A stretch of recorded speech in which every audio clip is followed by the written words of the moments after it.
Uma coisa legal que eu acho que você podia contar, que eu acho que está no documentário também, é o que deu origem a Auschwitz, né?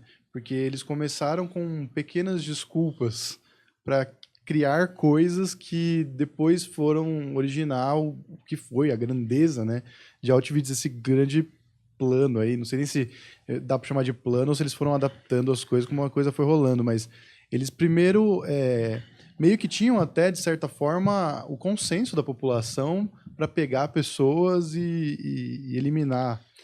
Conta essa história com um pouco mais de detalhes. Principalmente os judeus, né? O antissemitismo era muito forte na Europa, tudo, mas aonde é Auschwitz era um complexo de madeira feito na Primeira Guerra Mundial, tal, já era grande.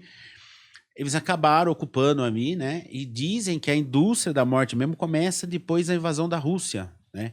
Porém, em 1 de setembro de 1939, né? Nós também ressaltamos bastante isso no documentário.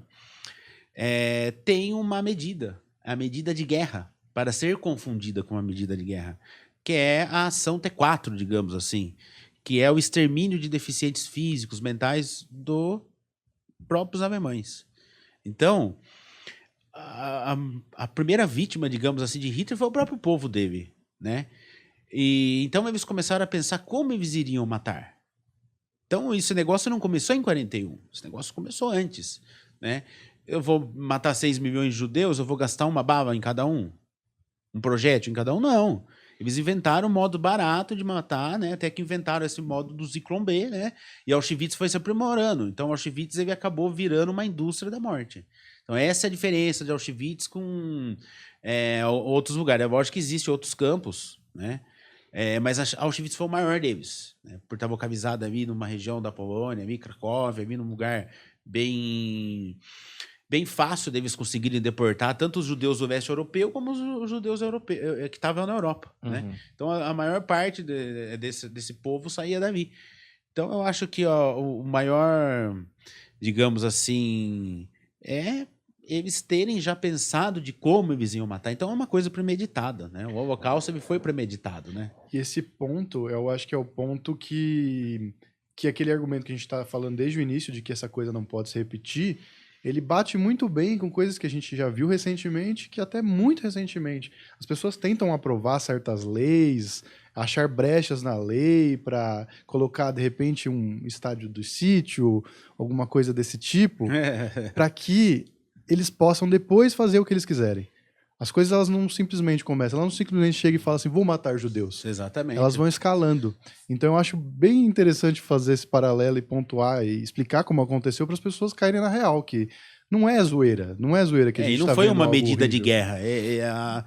Tanto que eu me inspirei muito, né? Eu e o Marcelo, nós nos inspiramos muito num documentário que eu conheci, que chama-se Ação T4, que mostra, francês, Uhum. né? Que mostra muito bem isso. Né? Conta a história de um médico de Auschwitz, né? E é colocado de uma maneira bem pessoal, uma mulher narrando, que é igual, né? Uhum. E aí isso daí acaba assim desembocando nisso que você está falando, né? Que é uma ação, além de ser premeditada, além de ser de ser pensada, nós estávamos falando de um povo que era intelectuais, inteligentes, médicos, psiquiatras, né? Nós estamos falando do berço da humanidade, como eles eram chamados, né? Os Família caras, tradicional alemã? né? Os, Uhum. ca os caras, digamos assim, evoluídos, né? É, perante a visão, né? Assim, meio que global, né? Querendo falar do berço da arte, da cultura. Você pega, né? A Alemanha sempre, né? Então Uhum. é um negócio complicado, né? É meio que parece que conseguiu transformar uma massa em assassinos, né? Não é, Uhum. porque o médico era para salvar a vida, não para estar matando, né? Uhum. Não para estar fazendo experiência com o cara, né? O Mengele tinha isso, às vezes ele curava, por exemplo, alguma coisa de uma pessoa, ele curava, depois que a pessoa curou, ele falava, agora pronto, pode ser gasificado. Ou seja, uma banalidade Uhum. da vida. E um outro detalhe que eu gosto de falar, né?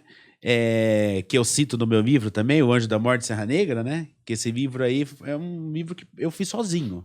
né? Comecei e tal, não usei editora, nada. Eu fui sozinho. Eu fui meu editor, eu fiz tudo porque eu tive muita dificuldade para conseguir elaborar isso. Primeiro, pelas dificuldades de tratar desse assunto, né? Mas eu trato bastante isso, né? Eu falo sobre a questão desses nazistas, eles ter chegado aqui, ter se misturado e tal. Imagina para o Mengele, que fez um estudo de genética e hereditariedade, tá no país mais miscigenado no mundo. Uhum. Doía. Tanto que o diário dele existe algumas passagens falando isso, Sim. né? Você teve acesso a esse diário? Eu tive acesso não ao diário inteiro, o que eu tive acesso é livros que tiveram acesso ao diário. Então, são bibliografias, né? Que tiveram acesso ao diário. O diário ficou pro filho dele, né? Esse diário foi veiculado nos Estados Unidos e alguns escritores aí, né? Inclusive, a história completa do Anjo da Morte Serra Negra, que é um livro que eu uso bastante, que é de pessoas que pesquisaram, pegaram arquivos do mundo inteiro e tal, mostra tudo isso daí, né? Então, acaba tendo várias referências bibliográficas, que igual eu falo, são referências bibliográficas que muitas apareceram agora e muitas as pessoas querem que esqueçam, né? Igual a certidão de casamento do Mengele, eu tive que ir até o Uruguai buscar, porque é o seguinte, primeiro que era em 2012, as coisas não eram tão fáceis assim digitalmente, né? Segundo, que ela não estava em Colônia, e não estava em Nova Helvécia, que é a cidade que ele casou-se. Mengele casa-se com a cunhada em Nova Helvécia, uma cidade ali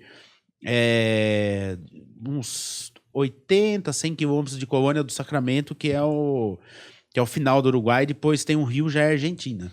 O arquivo não estava na cidade. Alguém tirou aquele arquivo da cidade e tentou esconder esse arquivo na sede da capital, que é em Colônia do Sacramento. Eu, por ventura e por sorte, consegui achar. Então, assim, parece que, além de tudo, eles tentam esconder os rastros deles, né? Isso daí foi uma coisa de praxe. O Mengele viu que ele fez uma burrada casando-se no Uruguai, né? Isso daí é um fato meio consumado, né?